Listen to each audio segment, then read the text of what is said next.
the right to the left.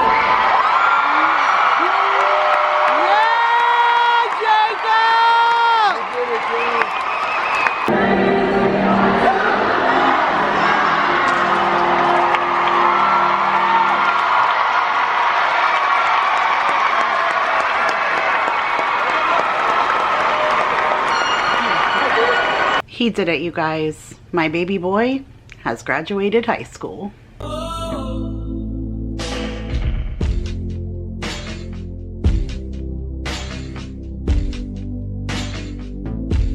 What is up, you guys? Welcome back to another video. My name is Kira if you are new, and today I am spreading graduation love. So I did get a little bit to share with you guys of Jacob's graduation. So my oldest, he's 17, he'll be 18 on July 21st. Is officially graduated from high school. We had his graduation on Saturday evening, and it was really, really nice just to see him achieve such an accomplishment. You take certain small things like that for granted, which is part of the reason why I wanted to sit down and talk to you guys, because this day was really, really, really important to both Darryl and I, just for that same specific reason. So like I said, I caught a little bit of graduation, and I have just like a small little clip of his graduation party, but I just didn't get a chance to film nearly as much as I had wanted to. I really was in a funk because of my cousin's passing. Now, I know a lot of you guys have heard me either talk about it just in the last few videos, or I did put a community post out, but this was my dad's sister's son. So we grew up very, very, very close.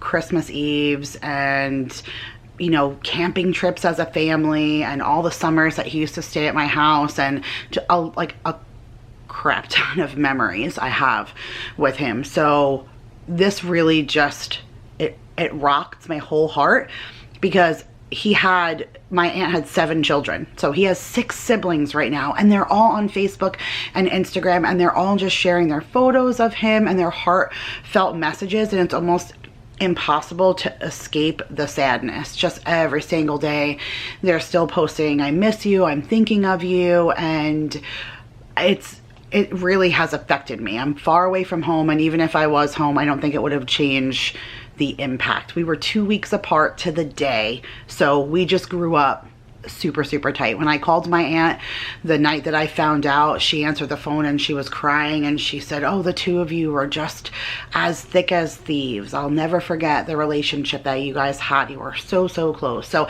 it was just really kind of hard to get into party mode when I knew everybody at home was attending a funeral and just feeling so, so sad. So I definitely know, you know, like I said, my mindset will be different when we celebrate later on, but for now it was very, very hard to just feel in the spirit. But Darryl and I were very much trying hard to kind of put everything else aside and be really in the moment for Jake's graduation.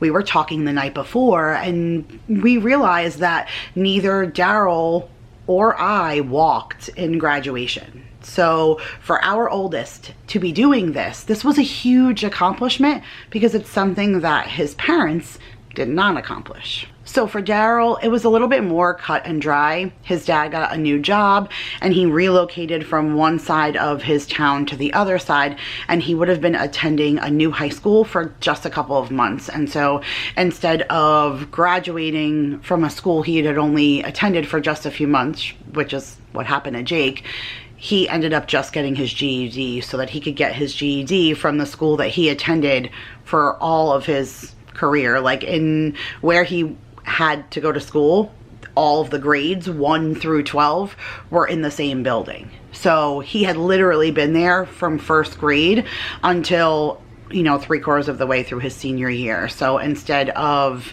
you know, just transferring and graduating from a different school, he just got his GED from that school. So pretty, like I said, cut and dry for him, but he did not get a chance to walk in ceremony. For me, of course, it's never just quite that easy. And I realize it's a story that I've never shared. And it's a pretty impactful story. I feel like it's something that has really impacted me growing up, because it was just a very unfortunate event that I didn't get a chance to graduate. And now as a parent, I really understand more the school's perspective, but I will always feel the pain as being the student who was on the other side of the fence. And so back to 1999, where I was growing up on Long Island, and a few months before the day that we're gonna talk about, there was a big fight in our school. And I'll actually never forget that day, because it happened in Cafeteria A, and the fight escalated between two females, and one of them pulled out a box cutter, and she just mutilated the girl that she was fighting with. I mean, I'll never forget all the blood that was all over the cafeteria. It was really mortifying, and I don't know if the school had really seen a fight like that in a long time. So after that incident, the school pretty much went on even more of a lockdown, so to say. There was a no weapons tolerance policy put into effect before that, but they were really cracking down on it after. And the girl who actually got cut, she stayed in the town. And when I grew up and I worked at Fridays, I was training in another training in a location that was close to where I grew up, and she worked there. And so I got a chance to bump into her, and anytime that she had a couple of drinks and we hung out and she had a couple of drinks, she would always retell that story all over again. And you could still see scars on her face. She had like a bunch of plastic surgeries, and even through all of that, you could still see a lot of scars, and you can tell that it scarred her more mentally, because she never talked about it when she wasn't drinking, but a couple of drinks in her and the same story, and she would animate it and how she responded and how the girl responded to her. And it was, you could tell that it definitely affected her mentally, and who knows, probably for all of her life. But it really did affect the school as a whole as well. And so everything was just kind of in an uproar, with everything could be a weapon and nothing was tolerated inside of the building. Fast forward a couple of months later. At that time, I was working for a place called Odd Job. Very similar to like a Ocean State Job Lots or a Big Lots, or there's been a whole, you know, a few different kinds of stores that are in that genre, but that's what it was. And I was responsible for my own department, which was kind of exciting. I was 17 years old, and I had worked my way up to being responsible for my own department. And I was responsible for the toy department. So I had to make sure that, you know, all throwbacks were put back in that department. I had to make sure that when we were running low on something, that I made an inventory list so that it could be reordered. Any new stock that came in, it was my job to unpack it, and anything that was on sale, it was my job to showcase on the end cap. So I had a couple of aisles. They were my responsibility. And at the time, that was a really good confidence booster for me. It was helping me in school, it was keeping me focused, and I was working a lot of hours right after school. And so on this particular day, I had to go to work right from school, and one of the employees was actually picking me up at school to take me to work. And so here I am, it's lunchtime, and in our school we had bathroom monitors. I know a lot of schools do that, but it's usually a teacher's aide of some kind, or just someone hired to sit outside a monitor to make sure that nothing crazy is going on inside the bathroom, no one's smoking or doing anything like that. And so this one particular bathroom monitor that always used to sit out the same set of bathrooms by the gym Her name was Kathy, and I became very, very close friends with her. She really took me under her wing. She was super, super kind to me. She always listened to me, anything that was going on. I was dating my high school sweetheart at the time, and so any kind of like high school drama or any boy drama or anything that was going on, Kathy always listened to me. And it's kind of bizarre because fast forward now to 2022 and her daughter is now my brother's girlfriend. So it's just so weird how all that works out. But needless to say, Kathy and I were very, very close, and said daughter was only 8 at the time, and Easter was approaching, and I was outside the bathroom chit-chatting with her, and I was talking to her about my job and how there were cool toy items that were on sale that she might want to purchase for her daughter for Easter. And she was saying, oh yeah, like what? Really, like what kind of stuff? And I said, oh, I'll show you. I have an ad in my apron. And so in my backpack was my apron rolled up because, again, I was going straight to work. And so I pulled out my apron and I put it onto the desk. And at this moment in time, of course, this is my luck, my assistant principal is walking by, and she stops to talk to Kathy and I at the desk. And she's like, oh, what are you ladies chatting about? And well, she stopped to talk to Kathy for her own reasons, but now she stops to talk to her. I'm standing there. We're already talking. She says, hey, what are you ladies chit-chatting about? I say, oh, I was just showing Kathy the toys that they have on sale at my job. My assistant principal says, oh, that's great. Where are you working? I described to her that I'm working at Odd Job. And I said, I was here. You want to see the flyer? I have a few of them in my apron. And so now I've unfolded my apron and I reach into the pocket of my apron to take out these ads, and out falls a box cutter, because it was my job to open boxes, and it was actually a requirement as part of my uniform to have a box cutter. And I was going straight to work from school, so I had to bring my apron, but I didn't even think about how I wasn't supposed to bring that inside of the building. Like, it just didn't even dawn on me. It was a very, very innocent thing. Like, oh, I'm going to work. Oh, I need my apron. Inside of my apron is a box cutter because whatever. And if I never took that apron out, if I never took the ad out, if I never whatever, nobody would have ever known, because I was not bringing it into the school to use it as a weapon. But it stumbles out, and at first I didn't even think anything of it. It stumbles out and I still grab the ad and I, you know, fumble it open, and I'm flipping to the page with the toys, and I look up now to show the ladies like what I'm about to show, and both of them are just standing there with their mouths open. And I'm like, what? And Kathy just sits down in the chair, and my assistant principal says to me, Kira, this is bad. And I'm like, what? And she said, you realize that I have to take you in right now, like I have to bring you to the office. And I was like, for what? And then she kind of motions down to the desk, and there is the box cutter. And I instantly, it just all hit me in that one moment that I was pretty sure that my life was over at that moment, because it was just, I know the school had a policy, but if that event did not just happen the few months before, I doubt it would have been taken the way that it did. But instantly at that moment, away to the office that I went. The box cutter was taken by her, and off to the office I headed. When we got in there, we sat down, and she said, Kira, I'm gonna call the principal, but I'm pretty sure where this is going to end up. And I was like, you know, where, like what?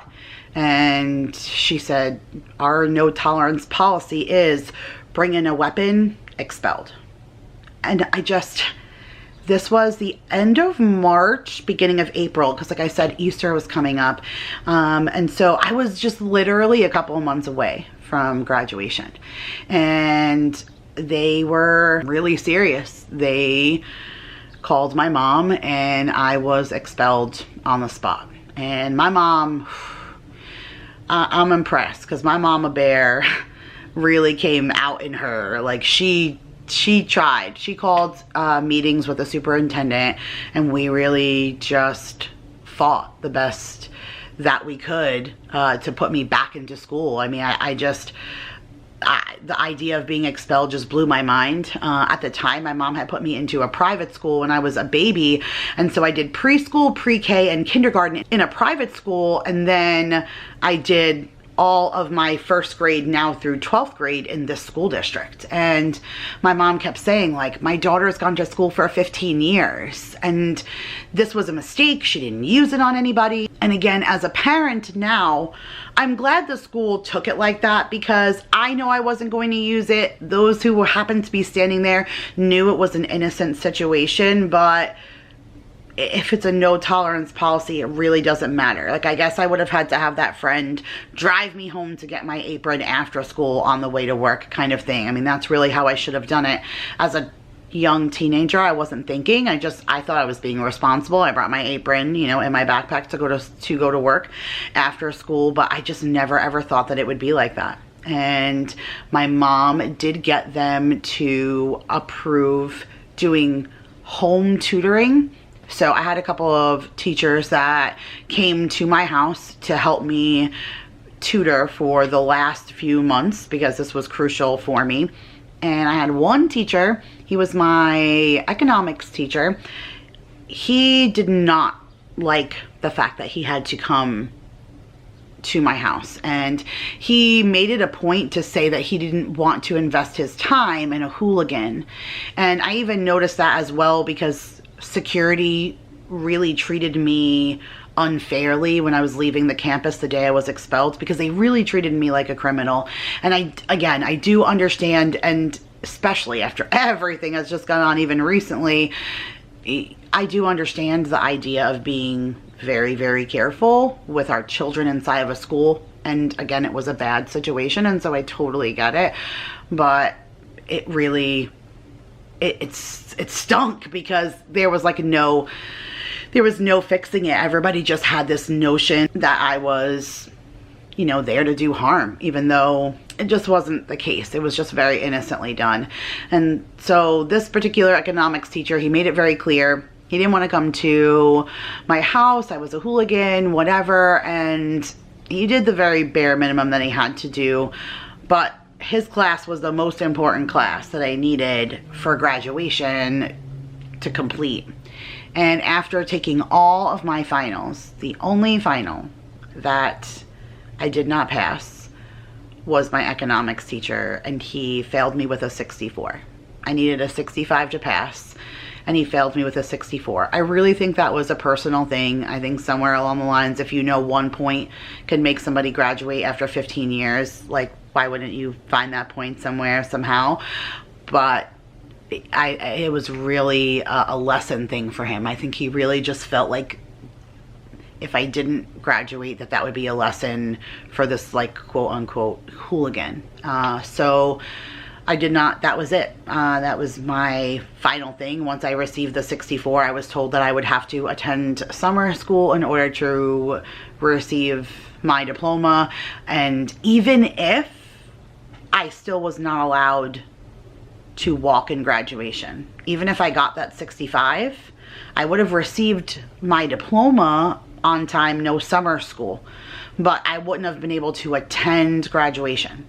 They did not even want me there on campus. Like, I went because I wanted to support my friends. These are people I had been in school with since the first grade, and I wanted to go there and cheer them all on. And I will never forget sitting like somewhere like kind of inconspicuous. I was kind of hoping I would blend in with the crowd, and at one point one of the head security guards noticed me, and he pointed right at me, went on the walkie and said I was on campus, and they made me leave. And that's, I think, the part that stayed with me the most, is it really just gave me that label of doing something wrong, when really the only thing I was really guilty of was forgetting the fact that it was in there, because like I said, I just thought I was doing the right thing by bringing the stuff that I needed to go to work. And so I did go to summer school, and I had one of my favorite social studies teachers ended up being the economics teacher for summer school. And summer school for us consisted of us watching the General T. Ford mini series. It was like very long. It was a couple of weeks of us watching this movie little by little, and it was to keep the temperature down because there was no air conditioning in our school like that. So, and it's the summer, so we would watch a movie because the lights would be able to be off, and we would watch until it was our time to leave, and at the end we had to take a test on the movie. That summed up my entire high school career of putting me through summer school to be able to receive the credits I needed to graduate, was watching the Gerald T. Ford movie series and then taking a test on it. That's about it. But I passed the test with flying colors, and so I did receive my diploma in the mail, and my mom threw me like a small little graduation party at the house with just like our immediate family for dinner and cake. Nothing big or whatever. And so that's why this meant so much to me to do something big for Jake. I do have a little clip to share with you guys, like a little Passover of the food, but I didn't even really decorate or anything once I realized that a bunch of people weren't coming. So we expected about 25 people, and then due to like multiple various different situations, we ended up with 10. I think we ended up with 10 people. So to go from 25 to 10, that's a big difference. More than half the party was not there. So I cooked a tremendous amount of food and all of this stuff and like a venue and all the things just for us to only end up, you know, having the party be really, really small, which is why I think it just kind of, that was the final nail in the coffin for me, because it was the one thing I kind of felt like was going to get me out of the funk, was just kind of hanging out with friends, having a drink, eating some good food, and kind of just putting all the other stuff behind me. And then it didn't really turn out like that, and ended up being more crazy and chaotic because it was just us, so we didn't have help, and I cooked this whole big thing for it just to be a couple of people, and we were running late, of course, because that's me. And it ended up not really being what I thought it was going to be. But Jake had a good time. That's all that matters, is as long as my kid was happy. And I know that when we go home to New York, it's just going to be different. The pain of all this stuff will have settled, and our family and friends will be there. Jake will really feel like we celebrated him when, you know, it's a little bit more of a bigger event. And that's when I'll really kind of crank up the juice. I mean, Darryl said to me, babe, you get so disappointed sometimes because you plan these big parties and not everything always works out. And I said, honey, this was not a big party.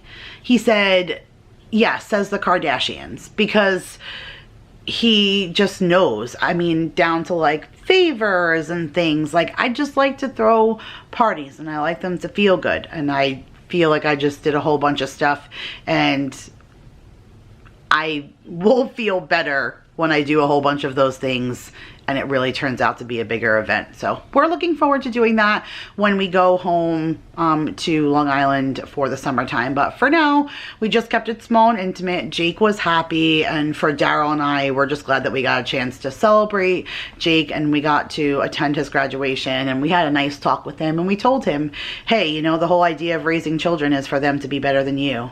And you've already done that. You're so successful already. And you've already done such a good job of already doing one step better than where we were at. Even though both Darryl and I, it's not like we were vigilante children and we dropped out of school and all these things. It wasn't really like that. Although some people have, and that still hasn't stopped them from growing up and being amazing adults and parents. But that wasn't the situation for Darryl and I, but we still don't have this wonderful story to tell of moving the tassel on our hat and throwing it up in the air. We don't have that to share with him. So it felt so good. You know, Darryl and I both teary-eyed, you know, standing there holding hands, watching him get his diploma, because we really felt like, all right, so first one out of the gate, and they're already, you know, making bigger strides than we have had. So we're definitely proud of him, and thank you guys so much for all the well wishes and all the sentiments that you guys have sent on Instagram and on YouTube and stuff. I really appreciate it. Jake really appreciates it. I've let him know, so he's been going back and reading all the comments, and that's the kind of stuff that makes him feel all sorts of warm and fuzzy. So thank you guys so much for coming along with our little story time with me sharing my graduation story and then being able to share Jake's graduation story. And hopefully once he decides his future and where he's going to go from here, maybe this won't be the only one that you guys see from Jake. But thank you so much again for, like I said, sitting with me and chatting with me. Give this video a huge thumbs up. Subscribe if you are new, and I will see you guys in the next one. Bye, guys.